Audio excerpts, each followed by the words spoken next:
Okay, today we are going to do Mee Rebus. I know it's a bit difficult, so I've simplified everything, so whoever is interested in doing it can do so. Now this is the portion that's all already done. I've scalded the yellow noodles, egg noodles. I've boiled 4 eggs because there's 4 of us in the family. I've scalded some bean sprouts. All these are for the topping, so it's already ready. I've washed 1 green chili, 1 red chili, 4 limau kasturi and daun soup, and 3 tofu. I've already fried them, and these are pre-fried shallots from the store. Okay, this is all ready to be used. I just have to cut them up. I'll show you later.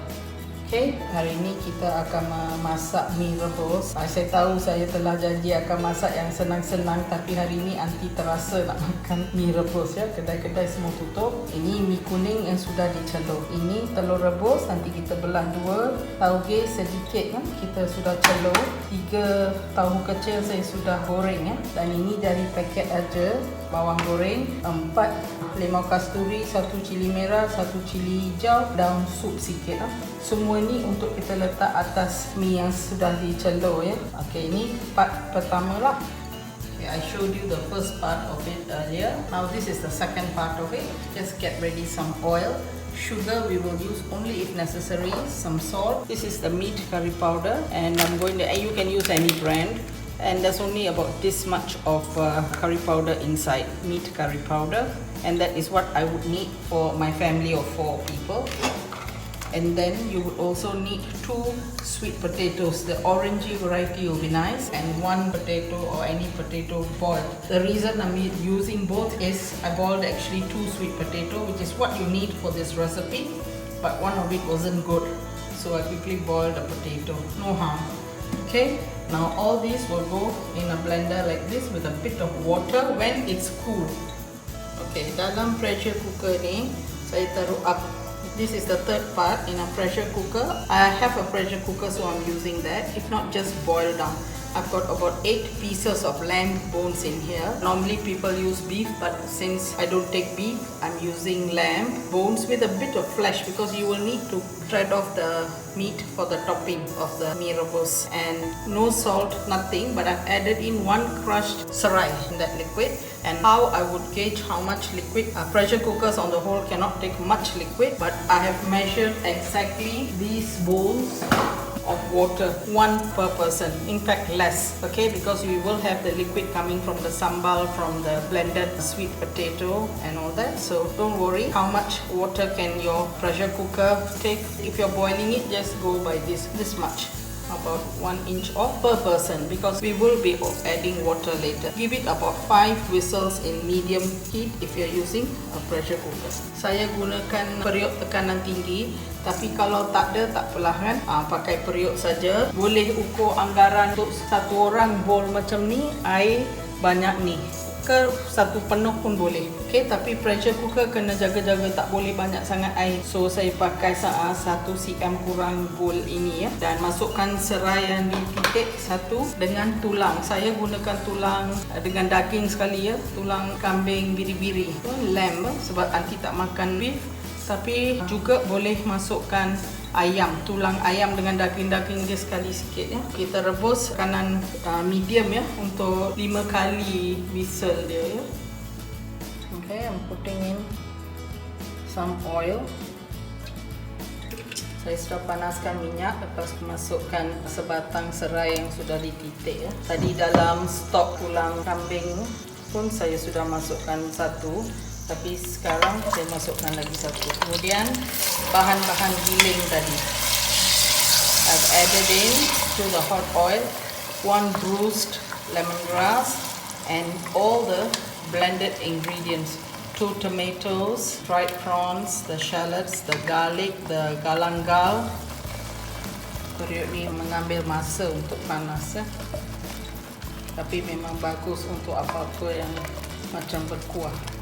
Apa-apa periuk pun boleh lah. Kuah ni boleh dibuat dan disimpan dalam fridge ya, untuk hari-hari kemudian, ataupun dalam freezer dan dikeluarkan kemudian.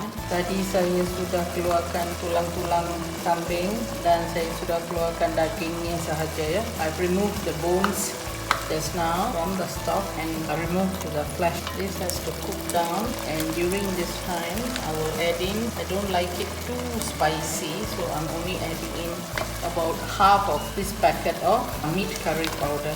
Saya pada waktu ni telah masukkan separuh paket rempah kari daging ya. Dan tulang-tulang yang saya keluarkan daripada stok tadi, daging kambing tadi, saya sudah keluarkan isinya dan dia akan dimasukkan dalam ni ya. Okay. Saya tumis rempah sampai dia pecah minyak ya, dan masukkan satu sudu kecil garam. Tadi lepas rebus tulang kambing tu, saya telah memasukkan sedikit garam dalam tu sebab saya nak daging kambing tu serap sedikit garam ya. So dah kira 2 teaspoon lah garam.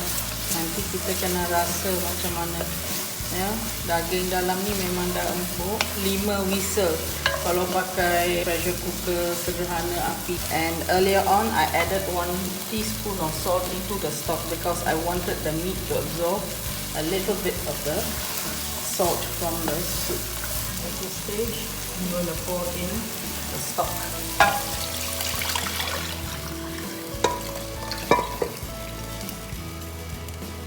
This is a dish that you have to taste every now and then because it has to be sweet and a little hot. Add in the mashed potatoes and sweet potato a little at a time. And look at the consistency that you want. I don't like it too thick. I like it like in a wet gravy form. So you have to taste and see and adjust the sugar and the salt, right? I'm thickening the gravy, and as I didn't use 2 sweet potatoes, the gravy is not so sweet and it needs to be sweet and hot. So I'm adding in a tablespoon and a half of sugar. I like it thicker. Saya tadi sudah merasa dan rasanya tak berapa manis ya, sebab saya hanya gunakan 1 ubi keledek. So dan 1 lagi kentang, so dia tak berapa manis. Saya tambah lagi 1/2 sudu makan gula ya. Sebab benda ni kena ada rasa manis-manis, pedas-pedas ya.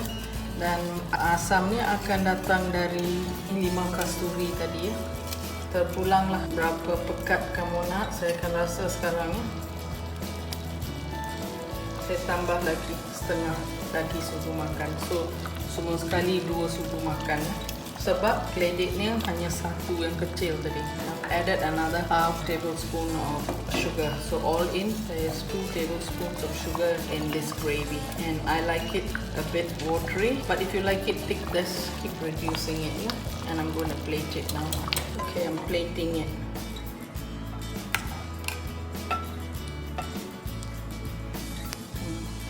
I've added 2 hard-boiled eggs, a little bit of scalded bean sprouts, and a few deep-fried tofu that has been sliced. Yeah, 2 of the kaffir lime leaves, a bit of red and green chilies, and this is the down soup. There you go. This is what it would look like. Oh, there's some fried shallots as well, just sprinkled everywhere.